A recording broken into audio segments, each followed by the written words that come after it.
un nouveau projet à l'atelier. Ce projet, il est par là, dans ces boîtes, dans ces cartons. Alors, on va partir d'un carter race.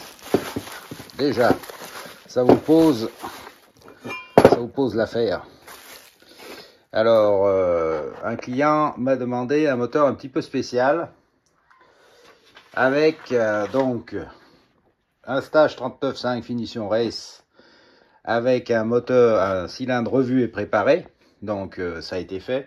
Revu et préparé, c'est usinage des conduits, bavurage, etc.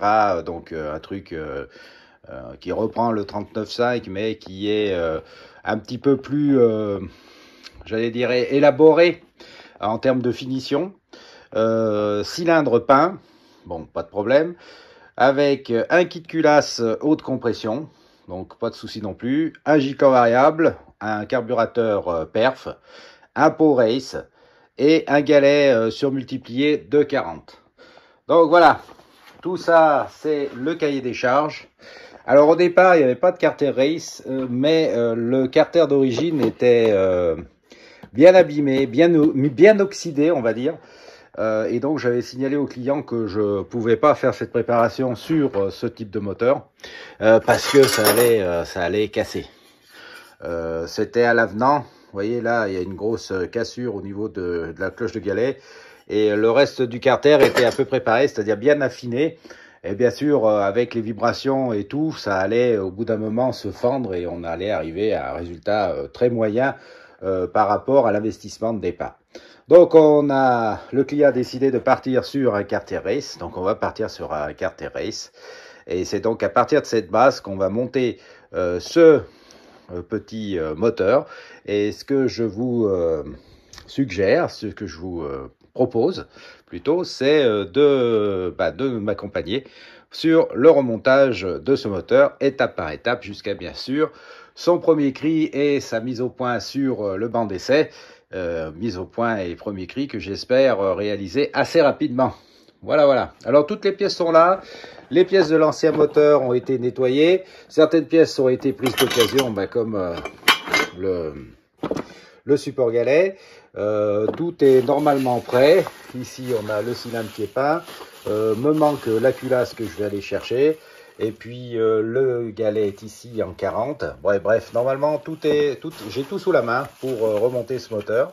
Voilà, donc tout a été remis au niveau des tôles support et compagnie. Je vais remettre aussi les goujons de cylindre, bien sûr.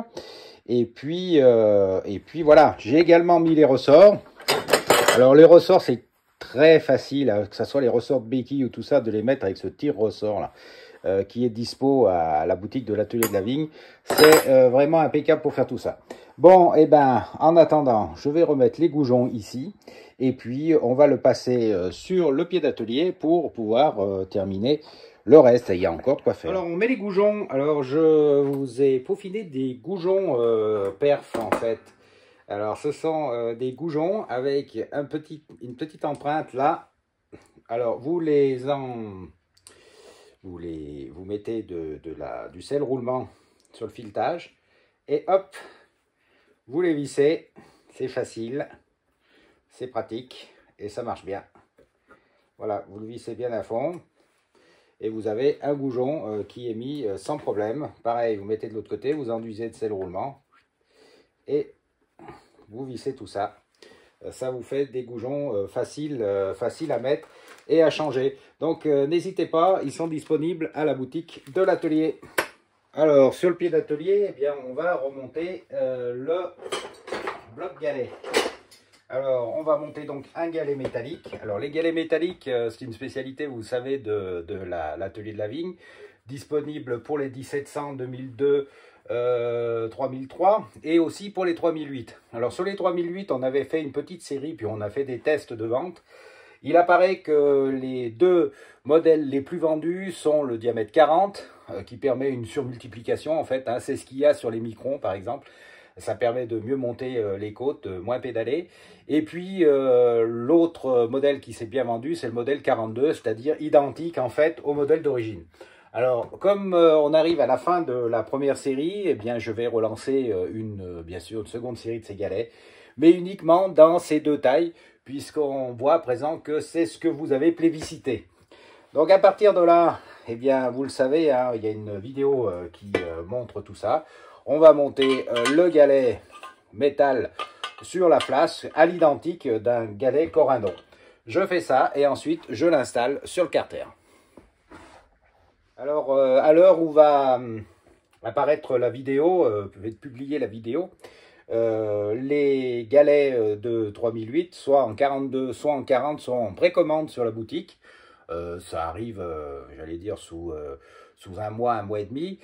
Comme ça part assez vite, parce que c'est des petites séries, je ne peux pas me permettre de faire 300-400 galets. Hein, et ben, si vous en voulez un, n'hésitez pas, précommandez-le. Et bien sûr, dès que ça arrive, vous serez le premier servi, les premiers servis. Voilà. Bien voilà, le galet monté. Alors, pour monter le galet, vous le savez, il faut une clé spéciale, hein, une grosse clé comme ça, qui vous permet de le serrer.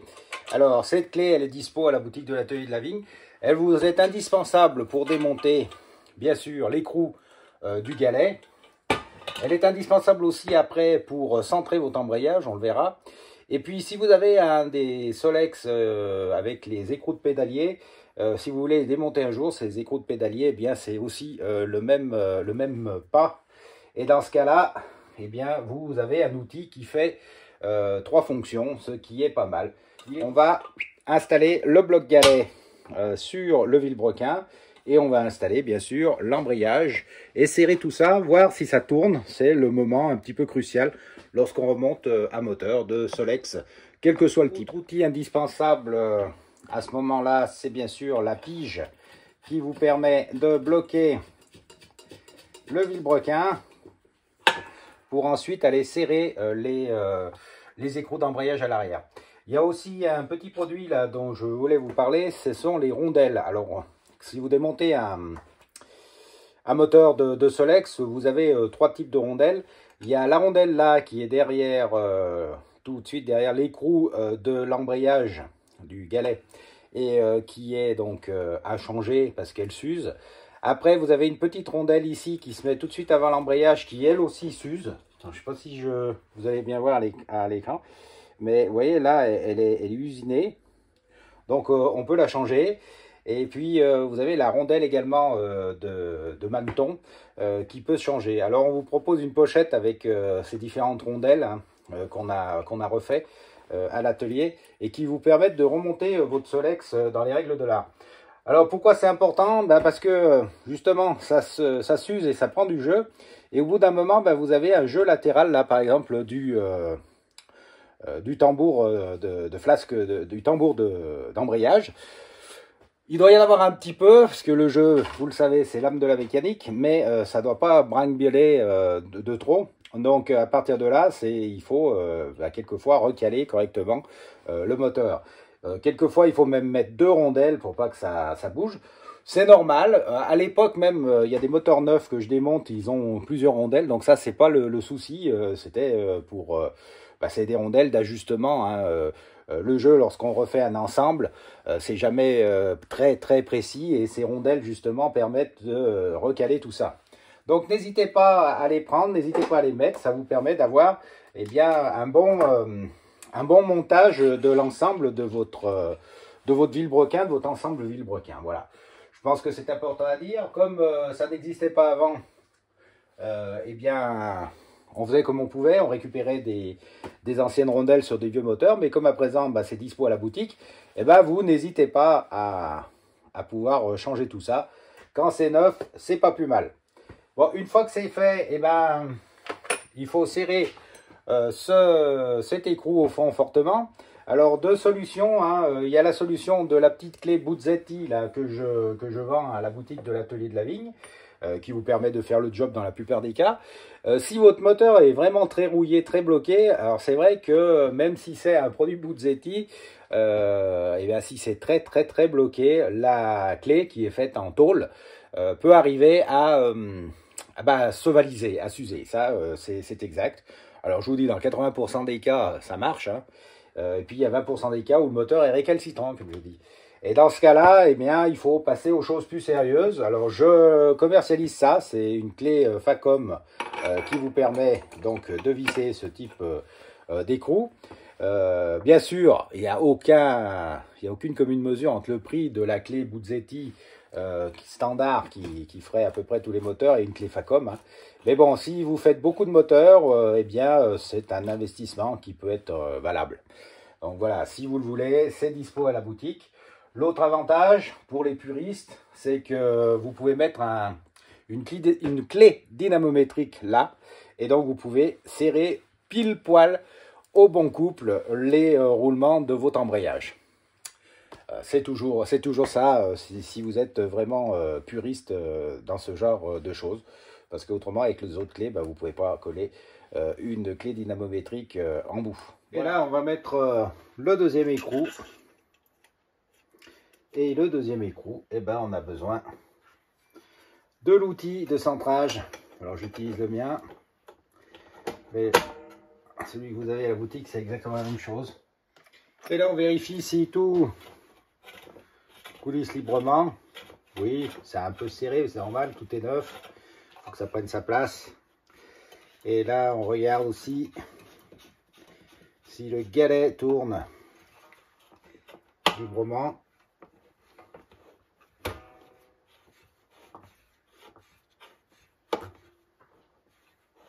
C'est le cas. Ok. On peut continuer à monter la flasque d'allumage. Bon, voilà. Voilà Magnetic Me, allumage calé. On va passer maintenant au montage donc du côté cylindre et tout ça. Donc on va commencer bien sûr par le montage de la bielle avec le carter, et je reviendrai un petit peu sur l'outil d'alignement des carters. On va mettre le carter latéral. Alors vous le savez ou pas, et quand on met le carter et qu'on visse, on peut avoir un décalage ici du plan de joint et donc avoir une fuite, une prise d'air à ce niveau-là. C'est pour ça qu'à la boutique on vous propose ce petit outil qui sert en fait à aligner les carters. Vous allez commencer déjà par installer le joint latéral. Alors moi je mets toujours un petit peu de pâte à joint pour tenir correctement et assurer une bonne étanchéité de ce joint papier, même s'il est bonne qualité. Je vais dire, c'est pas plus mal de mettre ceinture et bretelles. Donc je mets un petit peu de CAF 1 disponible à la boutique sur le côté moteur et sur, allez, bien voilà, le carter latéral. Vous voyez, avec le doigt, pas besoin d'en mettre des tonnes. Hein. Voilà.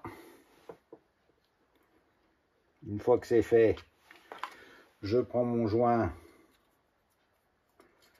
donc perf en l'occurrence, je l'installe sur mon carter. Alors l'avantage c'est que la pâte à joint le fait tenir. Voilà. Ensuite, je le positionne avec mes boulons. Alors, je le positionne simplement. Hein. Bon, alors, il y en a 8, donc ça prend un peu de temps. Alors, n'oublie pas non plus, sur les 8 boulons, de mettre les petites rondelles cuivre, disponibles aussi à la boutique. Pourquoi? Parce que ça assure l'étanchéité derrière les boulons. Si vous les mettez pas et vous utilisez un testeur de fuite, vous verrez que ça fuit au niveau des boulons. Et comme vous pouvez le voir, quand vous allez le visser à fond, ça peut être légèrement décalé ici, vous voyez. Donc en fait, on utilise l'outil d'alignement des carters moteurs.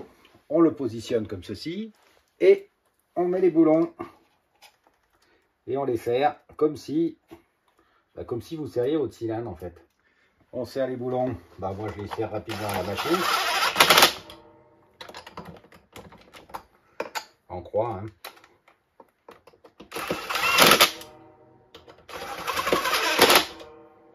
Ce système avec l'outil va vous permettre tout simplement d'aligner correctement les carters, comme s'il y avait le cylindre. Et après, comme vous avez les carters bien alignés, et bien vous pouvez serrer les boulons du carter latéral en étant sûr que c'est parfaitement aligné. Et ensuite on peaufine tout ça à la clé dynamométrique. Une fois que vous avez vissé votre carter latéral, vous pouvez enlever votre outil d'alignement des carters. Et bien voilà, tout est remonté. J'ai fait tourner un petit peu le moteur à la main, ça coule au carburateur, donc il n'y a pas de souci. J'ai tout de suite mis un gicleur variable parce que comme c'est un carter race plus un carburateur perf et une pipe race, ça va demander pas mal de débit. Et j'ai réglé donc un gicleur variable d'essai là sur un débit moyen, j'allais dire. Voilà. Alors, on va essayer de le démarrer ensemble et on va voir ce que ça donne. Allez, on croise les doigts. C'est parti.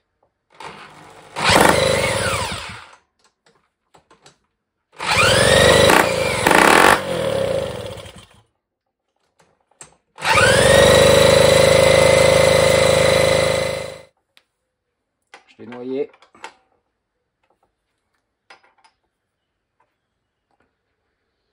Mais non, Bogredane, j'ai pas remis la pompe là, le vis de pompe. Ah, vous voyez, on peut faire des centaines de moteurs et ça marche pas. Hein. Voilà, j'ai resserré le joint. Alors, je sais pas si vous avez remarqué, mais ça débitait quand même l'essence un peu dans le tuyau de retour. C'est pour dire que, eh bien, même avec une durite desserrée, ce carter a de la ressource parce que ça arrive à aspirer, à pomper. Allez, on essaye. Et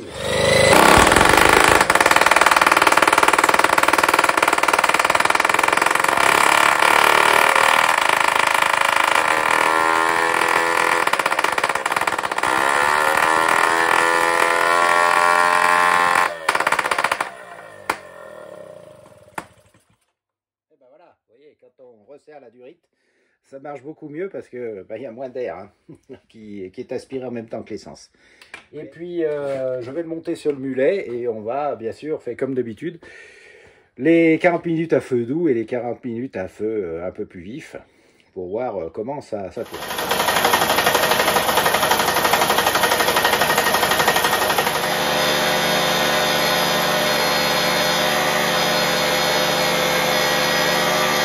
Voilà les amis, vous avez vu, ce moteur tourne parfaitement, que ça soit à plein régime, que ça soit à mi-régime, et puis donc aussi il tient bien le ralenti, donc pas de souci, il peut retourner voir son propriétaire.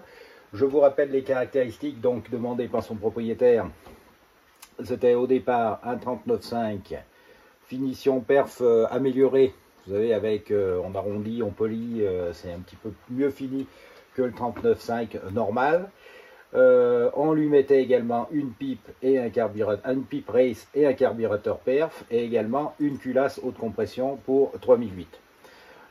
Il avait également demandé un galet surmultiplié de 40, et puis s'est rajouté en cours de route le montage d'un carter race, tout simplement parce que le carter d'origine était trop abîmé pour pouvoir supporter cette configuration.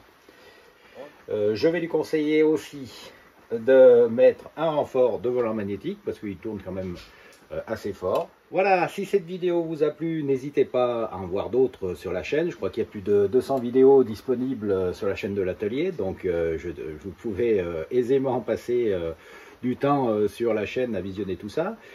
Si vous n'êtes pas abonné, n'hésitez pas à vous abonner aussi. On a vu que 70% des gens qui regardaient encore les vidéos ne s'abonnaient pas, donc n'hésitez pas, ça vous coûte rien, il n'y a pas de problème, vous êtes juste averti de la sortie de nouvelles choses, de nouveaux posts ou de nouvelles vidéos. Si vous avez besoin de pièces pour vos Solex ou vos mobylettes, je vais y arriver, n'hésitez pas à passer sur la boutique. Et puis venez de temps en temps voir notre Insta, vous verrez au quotidien ce qu'on fait à l'atelier. Voilà, merci et à bientôt.